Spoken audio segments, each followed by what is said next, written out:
আল্লাহ বললেন আফালা ইয়ানজুরুনা ইলাল ইবিলি কাইফা খুলিকাত, উটকে কিভাবে আমি তৈরি করলাম এটা একটু দেখতে পারে না ওরা? আরে উটের দিকে তাকালেই তো ওরা উটের মালিক আমি আল্লাহরে খুঁজে পাবে।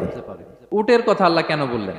উট হচ্ছে এমন আজীব একটা প্রাণী যেটা প্রাণী বিজ্ঞানীদেরকে হয়রান করে দিয়েছে। আল্লাহু আকবার, আপনি অবাক হবেন উটের যে ফিচার আল্লাহ তাআলা দিয়েছেন।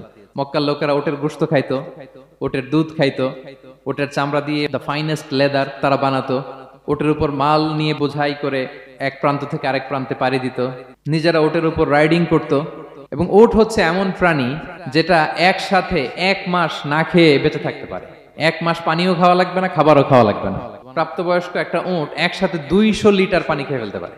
এবং উটের পেটের ভিতরে একটা স্পেশাল ওয়াটার চেম্বার আছে, ওই চেম্বারে রেখে দেয়, যখন লাগবে ওইখান থেকে নিয়ে নিয়ে বেঁচে থাকে।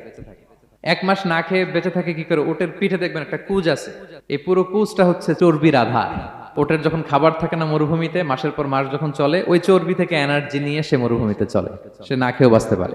আমাদের চোখের মধ্যে যেমনি একটা পাপড়ি, এরকম এক পাপড়ি দিয়ে উটকে আল্লাহ বানায় নাই, ডবল লেয়ারের পাপড়ি দিয়েছে। কারণ মরুভূমির মধ্যে চলতে পথে লু হাওয়া থাকবে, মরুভূমির সাইমুম, বালুর ঝড়, এই ঝড় মোকাবেলার জন্য, লু হাওয়া মোকাবেলার জন্য ডবল লেয়ারের চোখের পর্দা। একটা পর্দা ফেলে রাখে আর একটা খুলে সে হাঁটতে থাকে, তার কিছুই হয় না। সুবহানাল্লাহ।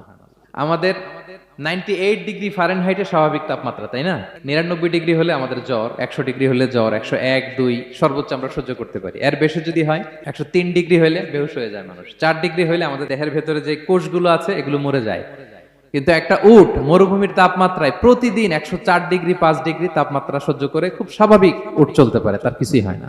এবং মরুভূমির মধ্যে যে ক্যাকটাস আছে, গুলমলতা, বড় বড় কাঁটা জাতীয় গাছ, যেই কাঁটা পৃথিবীর কোনো প্রাণী খেতে পারবে না, কিন্তু একটা উট অনায়াসে খেয়ে ফেলতে পারে। উটের জিহ্বাকে এবং পাকস্থলীকে আল্লাহ এমন স্পেশালি মেড করেছেন, যত কাঁটা দিবেন খেয়ে সাবার, ওর কিছুই হয় না। সুবহানাল্লাহ বিহামদি। Be a part of our vision. Do listen and share the khair.